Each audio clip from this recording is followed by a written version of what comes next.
I'm here now with Jonathan Carpenter from Petrofac at the World Hydrogen Congress in Rotterdam, the media center. So, Jonathan, thanks for being here. Pleasure to have you. Looking forward to our talks. Before we start getting into details, because Petrofac, there's quite some interesting topics we can talk about. I wanted to know what was your personal journey to hydrogen and your position at Petrofac now at the moment. So I'm Vice President of New Energy Services at Petrofac.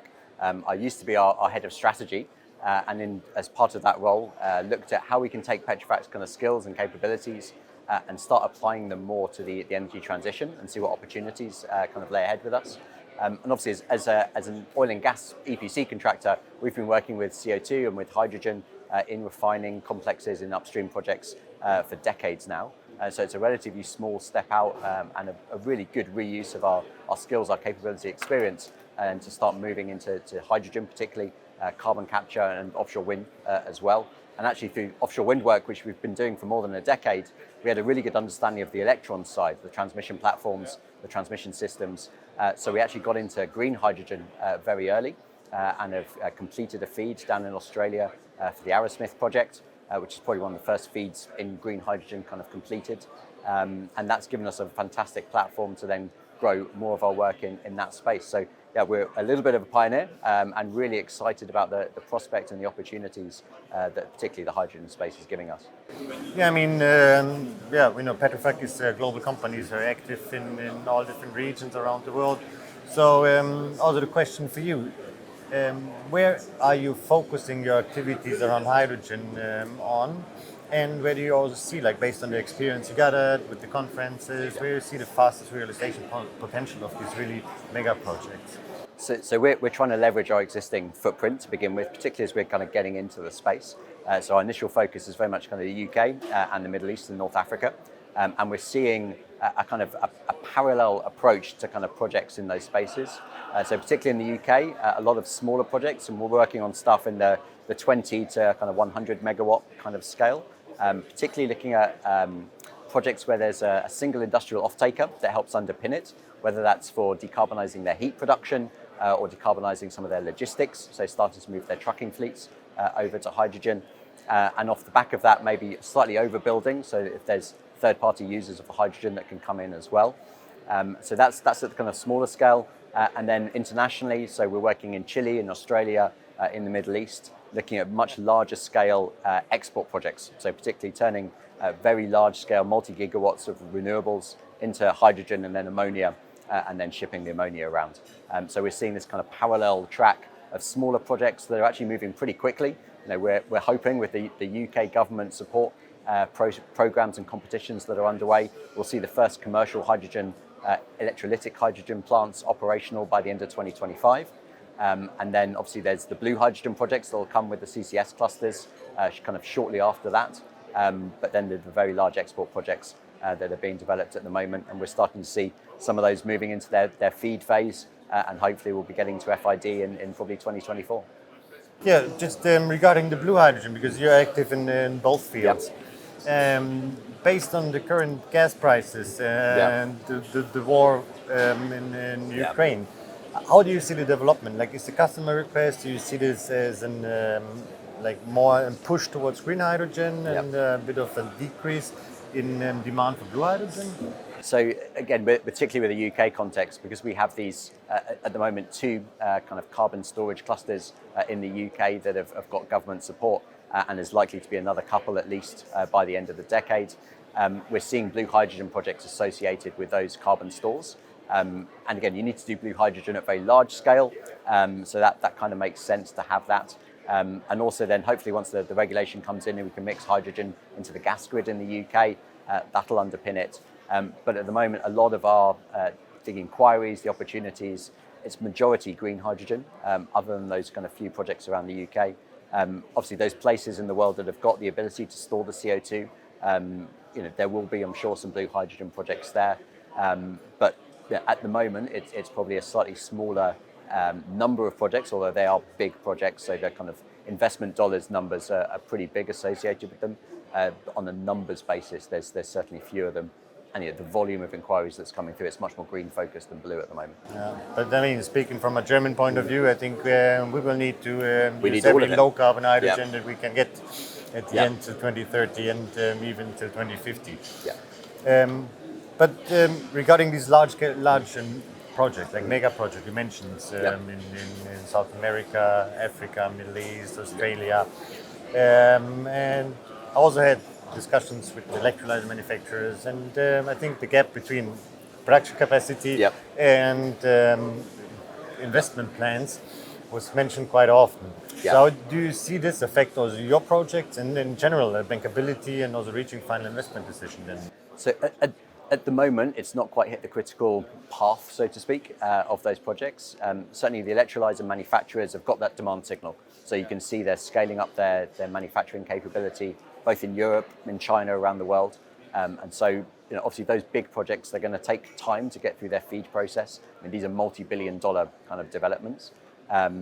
So there is a lead time, which is good. It allows the electrolyzer manufacturers the time to build up their facilities, start getting production up and running. So as I said, we're not expecting to see the first big projects hit their FID point until probably 2024 at the earliest. So hopefully by then, that gap between the realities of kind of what these projects need and then the supply chain will have closed quite significantly. But yeah, at the moment, it will be seen as quite a big risk to the financeability and where all of that's going to come from. And again, this is relatively new technology, particularly at the scale that we're talking about. So there are some slightly smaller projects which hopefully will go a little bit quicker and help de-risk some of this as well. But certainly, as I said, that demand signal is definitely out there at the moment, and hopefully by the time those projects get to their investment point, that won't be so much of a problem. Yeah. So then, that was the supply chain of the core component, I mean, electrolyzer. Do you see other challenges of these projects reaching there? And so in the supply chain perspective, it's not just the electrolyzer market that's tight. So hydrogen compressors, there's not that many of them as well around today. So that's also a little bit tight. And more broadly, the transformers, the substation equipment, obviously there's a huge build out of renewables happening in parallel. So everyone's kind of trying to get the same kit into their projects. And that market is clearly a little bit tight as well at the moment.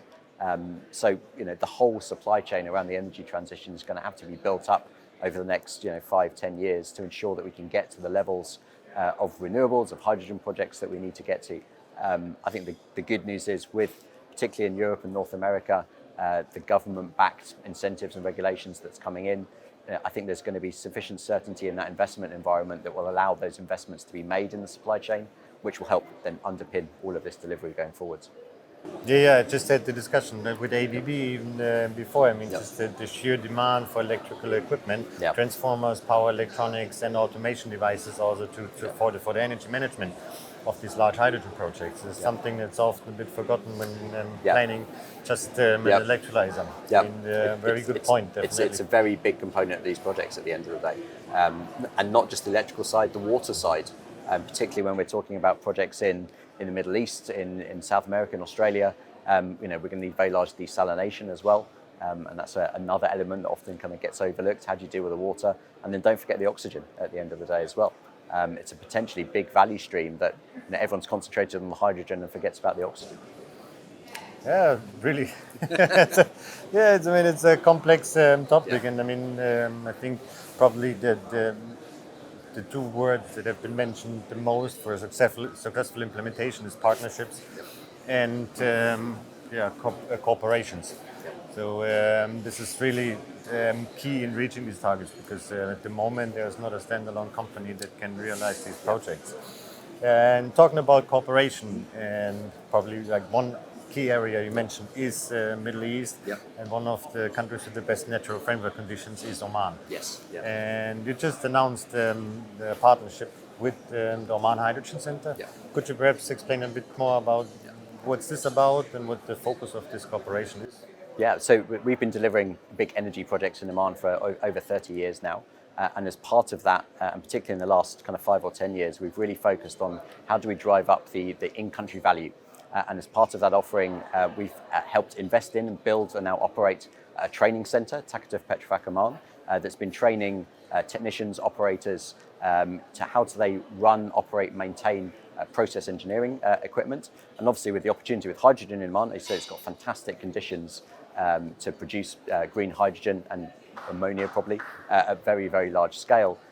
We saw an opportunity to support the Omanis and how they start developing their skill set, their capabilities, the workforce to deal with hydrogen, understand, operate, maintain those systems as well. And so we've taken that framework that we had for the oil and gas sector and really started to apply it to the hydrogen space now as well. Obviously, we've built refineries in Oman, so we know how to deal with hydrogen. So it's not a new molecule for us over there, but it's really kind of how do we build the curriculum, the training materials, how do we support the broader hydrogen economy in Oman start to come together, understand where can we reuse the supply chain as well, and ensure that the right investment, the right development happens so that it can be a really successful market for them. The excellent approach. I mean, this is also something that we discovered in our due diligence, is that having qualified personnel, not even for building or constructing the plants, so this is just something you can still flying engineers, but for operating these plants and people, the qualified personnel that knows how to safely handle molecule like hydrogen is a really important topic. So it's a huge de-risker to the investment return that you get from your plant. If you can get that uptime just a little bit higher, if you can ensure that the costs are well maintained and the whole thing is run safely, which is ultimately the kind of most important piece at the end of the day, that's a huge value add. Perfect. So thank you very much, Jonathan, for sharing your insights. It was a pleasure listening to you and looking forward to hear more about the projects and also the cooperation in Oman. Thank you very much. Pleasure to be here. Thank you. Thanks.